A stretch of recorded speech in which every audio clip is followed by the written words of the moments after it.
Thank you. Hi, I'm Ali, and today I will be presenting my PubSpeak on the engaging topic of the human need for the autocrat, the dictator, and how this autocrat has led to the advance of human civilization. Now, when you come to think of a dictator, you have a very negative connotation of the word.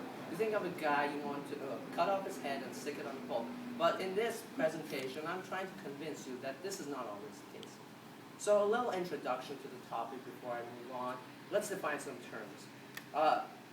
Basically, there are two different types of dictators that I'm going to be looking at, the kleptocrat and the autocrat.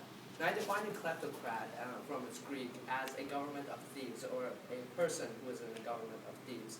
And this type of government is just dominated for the interest of the leaders. All they want to do is take the money for themselves. An autocrat, on the other hand, is a government, a strong-handed dictatorship, nonetheless, that has interest for the nation as well. So you see this in countries such as Soviet Russia. We'll get into that later on. But a kleptocrat, on the other hand, you can see that in many dictators in Africa, such as Mobutu Sese Seko. He was a kleptocrat. Now, when I talk about advancing human civilization, this is a very important point, so all of you need to pay attention to this. I mean advance in terms of progress, in terms of economic, technological, and militaristic progress. I don't mean human rights. I think we can all agree that dictators are bad for human rights. I'm just trying to prove how they can lead to progress in these categories. So now we move on to a basic question about leadership. Why do we need leaders? In seminar, we've been discussing it. Why can't we just rule ourselves, self-government? Well, that's a really new topic. I know there's been attempts with it in the past, but it's a relatively new idea to have a functioning democracy. So why is this? Because of conflict of interest. And why does conflict of interest occur? It's primarily because of the allocation of resources. Many of you have probably studied economics, and you've seen how economics is a study of the allocation of resources. We have unlimited wants, but limited needs. So some people are going to have some things that others want, and there's going to be feud in between them. I'm going to present a basic scenario of this so you can get a better idea. I'll call it, I coined the term, the cookie conundrum, and it involves kindergartners. So imagine you're in kindergarten, and your friend has a cookie, your best friend, so you have no animosity between each other, but you don't have a cookie. So what's going to happen? Well, naturally, you're going to want this cookie. You're a kid, so you have no rationality thinking that we should share the cookie, or maybe I don't even want the cookie, maybe it's bad for my health. You don't have that kind of thinking when you're a child. And the same thing is for large governments, or governments in the past. We'll get into that later. So nothing's going to happen between these two kindergartners. They're going to fight between each other, and if these were adults having the same problem 10,000 years ago, they would eventually kill each other. Thus, you need the arbiter, who in this case would be the teacher, who sorts out the problem. The teacher splits the cookie in half, or tells the students, now if you can have it for bad behavior. Now we're going to move on to a more historical example and look at the mammoth muse, what I like to call it. So, how you hunt a mammoth, I'm sure none of you have done it before, but the way you hunt a mammoth is you have to surround the mammoth from all sides. Spearmen, axemen, whatever you want. Get around the mammoth and try to pin it down and put it in a pit to kill it. And you need this for food, because in the Ice Age there was not much to go around, no cows and stuff. So the way you had to do it, there had to be a man in front, or no, not a woman, of course, back then, but you had to have a man in front to try to corner the mammoth into a restricted area for the hunters to kill him. But of course, nobody wanted to be in front of the mammoth. He'd get gored by the mammoth, he'd die. So naturally, if it was just between the group of hunters, they just squabble over it, arguing with each other, not knowing who should go in front, and they kill each other, and the village would have no food. So thus, you have the village elder stepping in and saying, well, okay, you have to go in front, you have to go in the back, and because of his control and power over society, no one doubts him.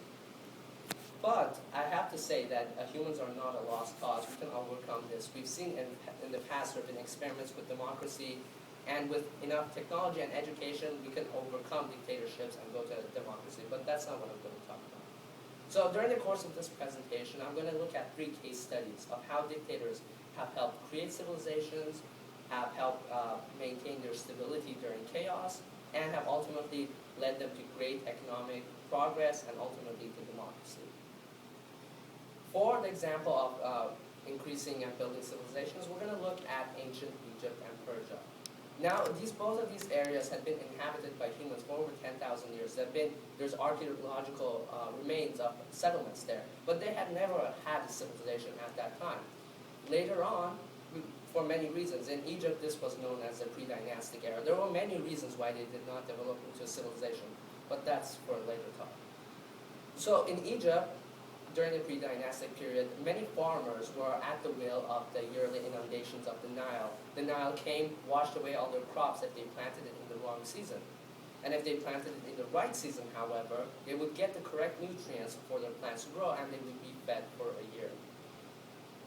However, since there was no organized manner, villages could not rise up. Some farmers believed that they should plant the crops in May, while others thought it would be better to plant them in June, or whatever time they planted their crops.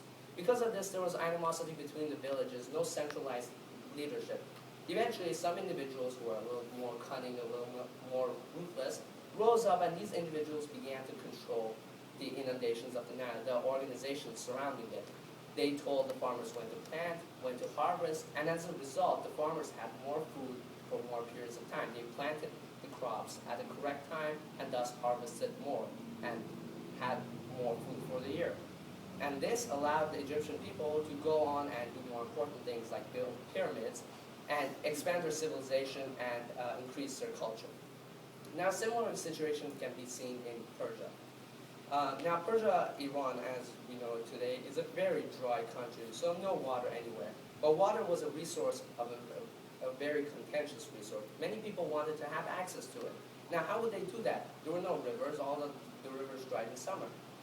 Some individuals in the past had discovered that if they dug a well, they would reach the underground aquifers. These wells were called nabats, and they enabled large areas of farmland to be created and feed whole villages. However, these wells were very difficult to dig. Not one person could do it, not one family could do it, and people didn't know where to plant or where to dig the wells.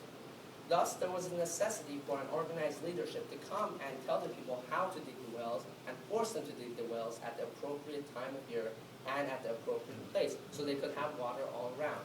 This also enabled these civilizations to increase their culture because now they didn't have to worry about finding water half the year.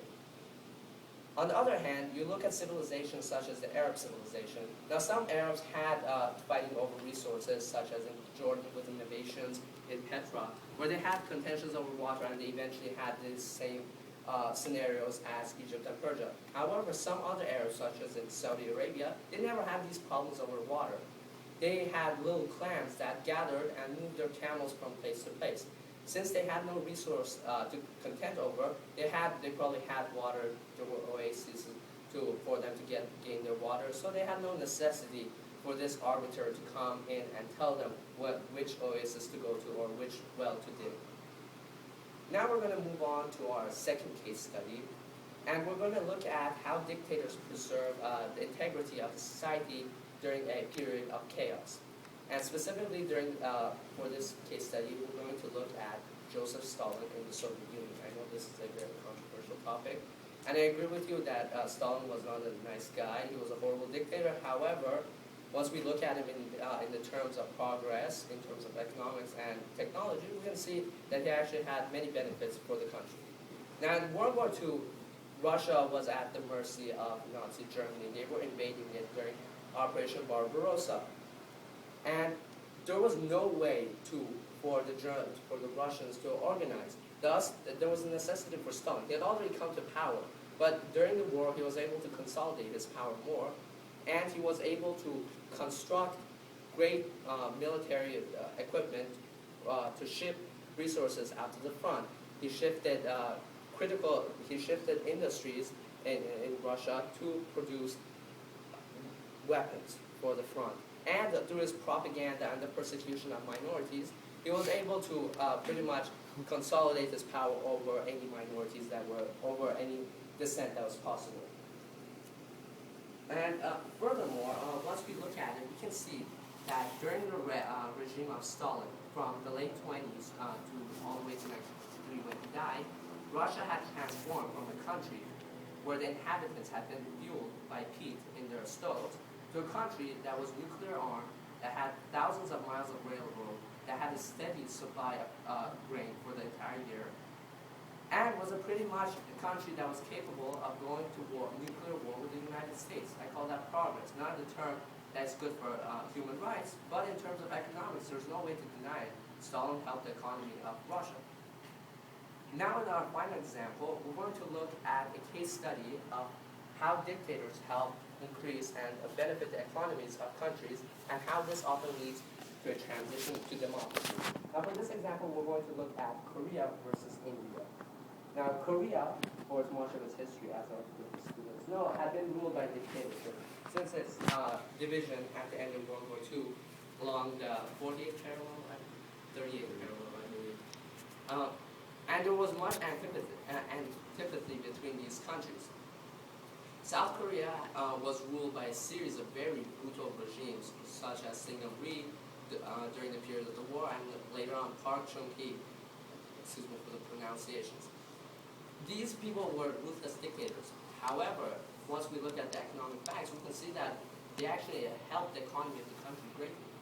We can see that from the years between 1962 to 1989, the economy of Korea increased its GDP from $2.7 billion US to $203 billion US, and this was all during the period of dictatorship. The economy increased at an average rate of 6.1% per year. Furthermore, we can see that the regimes of these individuals was very instrumental in protecting South Korea from an aggressive North Korea and aggressive China, as well as the Soviet Union, who were all trying to force their ideologies and their rule onto this country. Later on in the late 80s, however, the country, because of its massive progress that it had made, remember that Korea after World War II was a still primarily undeveloped country. There were still many farmers. By the late 80s, it had transformed into a major electronic hub of the world. It was a global player. But in the late 80s, because of these advancements, the country was able to transition to a functioning democracy as it is today. We can also see similar things in countries such as Singapore under the dictator Lee, as well as Taiwan under Chiang Kai-shek. Both these individuals were very oppressive to their people. However, you can see that Singapore is the commercial hub and the electronics hub of the world. Taiwan is the electronics hub of the world. And before the reign of these individuals, they were primarily backwards countries. I hate to use the word, but they were undeveloped. Taiwan, large stretches of it were still forest land, farmers, not what we consider as a developed country in the 20th century. Another example of this we can see in China. Now, I know there's much disagreement about China being democratic. I don't say that it's democratic right now, not even close. However, we can see that from the time, from the death of Mao to the present, China has undergone massive economic growth. It's the second largest economy in the world, and there's no way to doubt that it has grown as a result of the wise management of money that has come as a result of the governments that have come after Mao. I know that they're very oppressive to human rights. However, their economic policies, frankly, are working since China did not suffer as much as many other countries during the global recession. Now compare this to a democratic country, India. It's sometimes difficult to compare countries in terms of, because obviously Korea is much smaller than India, and India has many more factors relating to its progress. However, we have to admit that one factor determining the growth or progress of any country is definitely its government. So we can see that India, since its separation from Britain, since its independence in 1946, was a democratic country, socialist, albeit democratic.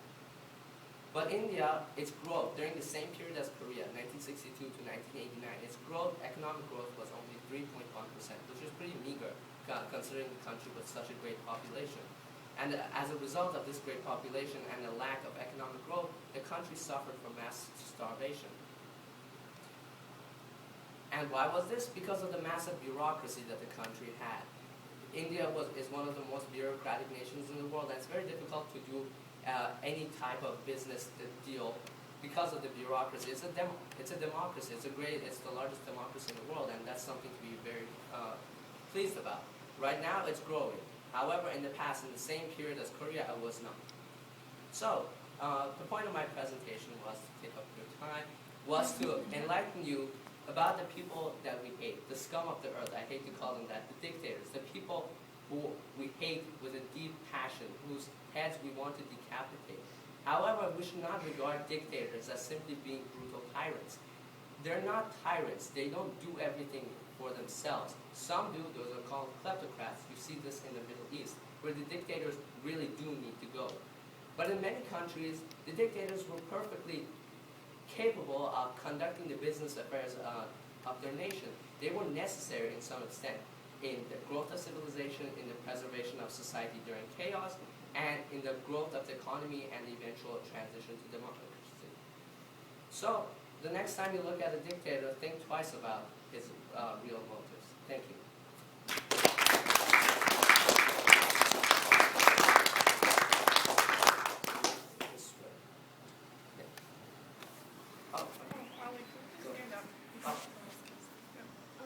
When you talked about like the progress that we saw in China post the death of Mao, China's, so correct me if I'm wrong, like still a really heavily bureaucratic state, and then you attributed the sort of not as much progress being made by heavily bureaucratic states. So what would you say was the explanation for that? But China has a heavy control on the national industries, and it's a heavy control on differing opinions, and that's bad. Bad human rights often equals good economic progress to an extent.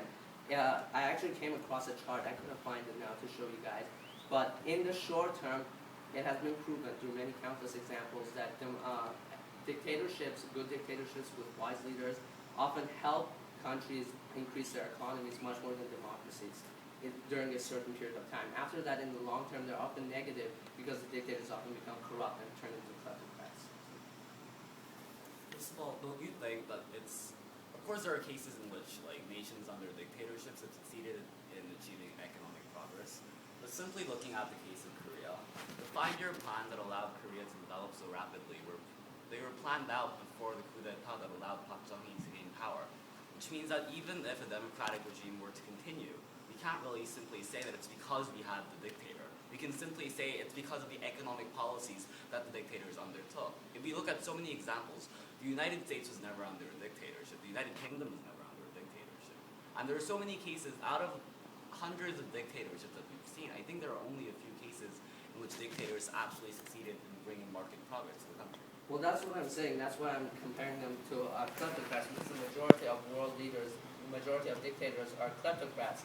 They're thieves, like in Libya and the Middle East, all of Africa, basically.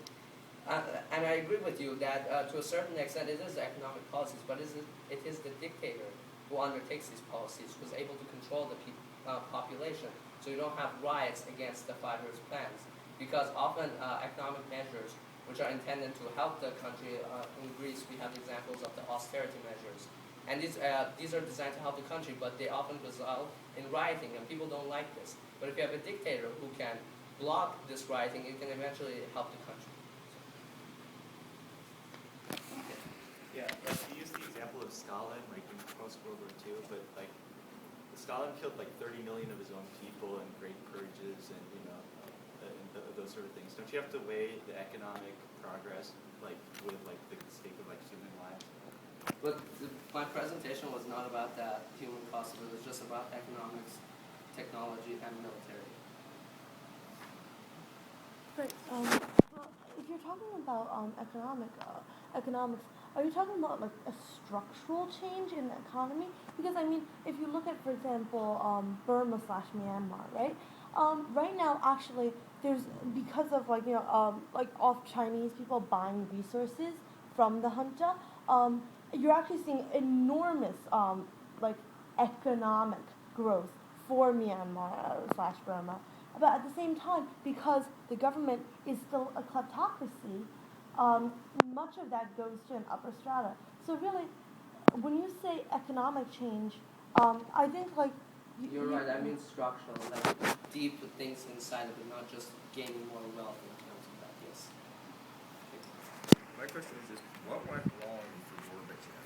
I mean, I wouldn't consider him a kleptocrat. I really think that he had the Soviet Union's economic interest at heart, but the economy floundered under him, and then his country collapsed. And it went democratic, obviously. But why couldn't a guy like Gorbachev achieve the same kind of economic prosperity that Stalin did? I think one reason was that the system, because Stalin was a unique person, you can't expect any guy to step into a power of leadership over the most nuclear armed country, the biggest country in the world, and expect him to function. And we've seen corruption going on. You had people like Khrushchev and Brezhnev especially, who were kleptocrats and had basically ruined the economy of the country. It's a stagnant economy, and you had poor Gorbachev stepping in there and trying to sort all this mess out.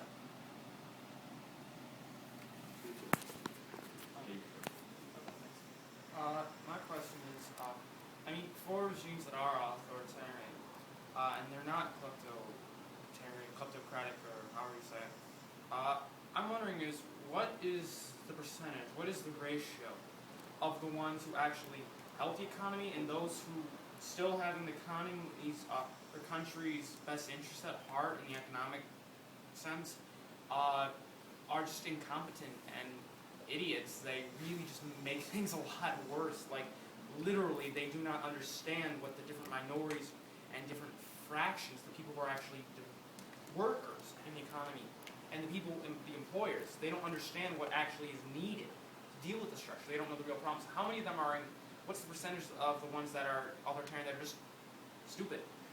I don't know off the top of my head. I think that's a great point. I think we can research it later, actually, after the summer, after PubSpeak. Okay, we talked about this in our study of Antigone and examining the character of Creon and his dual motives. Do you think it's possible to just, arbitrarily say, there are dictators that are kleptocrats and there are dictators that are just autocrats, and you can separate them, you can identify those that were never kleptocratic? Is that possible, or? Well, I think anybody who has unlimited power over every single aspect of their citizens' lives is going to have some aspects. It's just who has more tendencies of a kleptocracy and who has less. I mean, Creon himself says you can't know a man until he's actually performing his job. So, I mean, you can't tell off the get-go. You have to see him for maybe 20 years, and then 10 years after that, analyze his success and see, was it really him that did it or some other factors? But I personally, especially if you're talking about military development, I would actually side with Jay on it's the policy as opposed to the dictator that makes it effective. For example, you're talking about like massive Chinese economic growth, right? I think, but when you're thinking about China as an autocracy, I don't think you realize the degree of corruption within the system. It's so, and at the same time, you're still seeing this massive economic growth, which I think is more due to policy than due to a strong dictatorial control. And then, sorry to keep on steamrolling, but you said post Mao Zedong, but Mao Zedong, I think, as a dictator, probably had more complete control of the system, and at least I think anecdotally was relatively honest. Did not, by and large, was considered like a relatively honest a dictator. But at the same time, he absolutely destroyed the Chinese economy with pre-cultural revolution, like send everyone to the farms and whatever. And I don't think that a strong dictator alone really makes as much difference as an economic policy. Well, isn't it the dictator who's able to conduct the policies? I mean, if you have a good policy and you have a guy who's able to conduct it well, who's able to control the economy, to not let many factors go out of hand, wouldn't it be also the dictator? But don't you think that it's much easier for an economic plan to go through than to have, I think maybe I'm just misguided, but I think I somehow get the impression that the plan is more important than the actual executor. I think that's an interesting point, but I think we're kind of running out of time, so we can talk about that later. We'll just take 2 more questions. Okay, Alice? Okay, so you said that you can't tell whether a dictator will be good or not until they're actually in power. So how do you decide which dictator is going to be the best one?